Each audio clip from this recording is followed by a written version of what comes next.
আমরা দেখেছি যারা জুলাইয়ের পরে আমাদের অভ্যুত্থানের পক্ষে কাজ করছে তারাও আক্রান্ত হচ্ছেন, সাংবাদিকরা আক্রান্ত হচ্ছেন। এটা আমরা হইতে দিব না।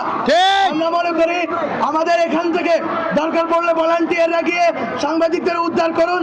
সরকারকে আহ্বান করি আইন শৃঙ্খলা বাহিনী দিয়ে এই সাংবাদিক এবং মিডিয়া প্রতিষ্ঠানগুলোকে রক্ষা করুন। আমরা অন্তর্ঘাতের কারণে এই আন্দোলন অন্যদিকে যেতে দিব না।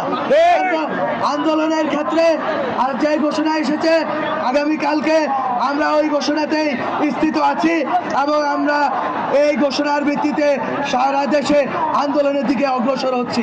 এখানে কোনোভাবে এই দৃষ্টি সরানোর জন্য মিডিয়াগুলোতে পরিকল্পিত হামলা যারা করেছেন তাদেরকে আমরা দ্রুত চিহ্নিত করে বিচারের আওতায় আনার আহ্বান জানাই। আমরা খুবই ক্লিয়ার আমরা কি চাই, কিভাবে চাই, কখন চাই। আমাদের মধ্যে কোনো অস্পষ্টতা নাই। কোনো রকম অন্তর্ঘাতমূলক কাজে কেউ সায় দিবেন না, জড়িত হবেন না। দায়িত্বশীল ভূমিকা রাখুন মিডিয়া এবং সাংবাদিকদেরকে যারা আমাদের জুলাইয়ের পক্ষে, তাদেরকে আপনারা সবাই মিলে আপনারা সেভ করুন এবং তাদেরকে আমাদের কথা বলতে দিন।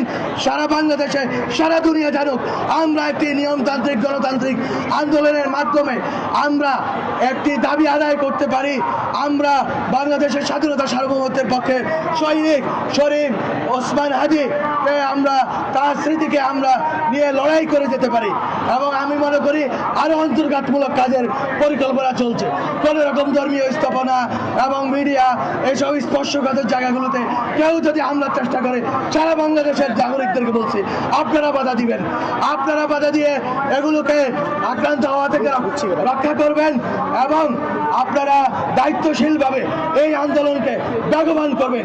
এই আন্দোলন যেদিন গণতান্ত্রিকভাবে সকল মানুষের আন্দোলন হবে, জুলাইয়ের মতো ঐক্যবদ্ধ আন্দোলন হবে, সেই দিন সকল দাবি আদায় হবে ইনশাআল্লাহ।